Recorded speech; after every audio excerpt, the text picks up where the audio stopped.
Lahir dalam sunyi tanpa ayah di sisi, ibu pun pergi di usia dini. Disusui, kasih dibesarkan tabah, tapi dunia terus memuji langkah. Ditinggal kakek lalu sang paman, namun dia tetap tegar berjalan. Tanpa harta, tanpa kekuasaan, hanya sabar dan iman sebagai kekuatan. Wahai Rasul, betapa berat jalanmu. Air matamu jatuh bukan karena lelahmu, tapi karena cinta pada umatmu yang sering lalai, padahal kaulah cahaya itu. Wahai Rasul, engkau dihina dan dilukai, namun tetap memaafkan dengan hati, engkau tak balas. Disusui kasih, dibesarkan tabah, tapi dunia terus menguji langkah.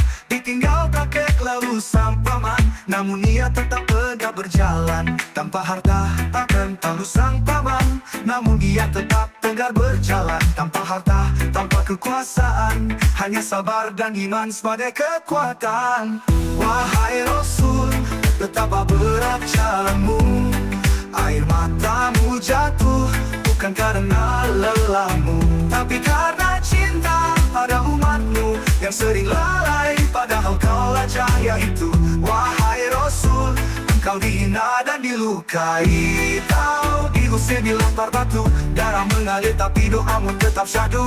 Jika mereka belum tahu kebenaran, doa itu menggetarkan langit harapan. Dalam gelap malam di gua hira, wahyu turun membawa cahaya. Namun dunia tak langsung percaya, kau tetap sabar walau dibenci karena agama. Wahai Rasul, betapa berat jalanmu.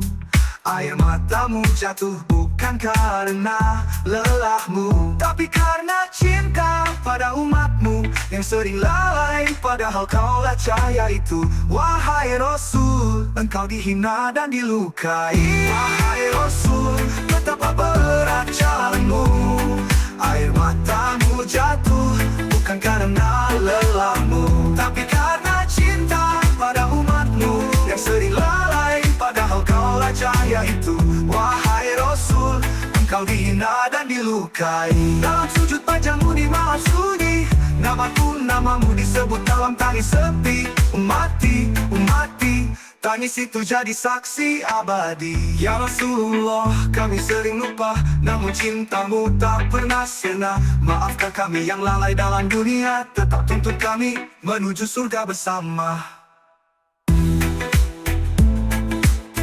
Ya Rasulullah, kami sering lupa, namun cintamu tak pernah sirna.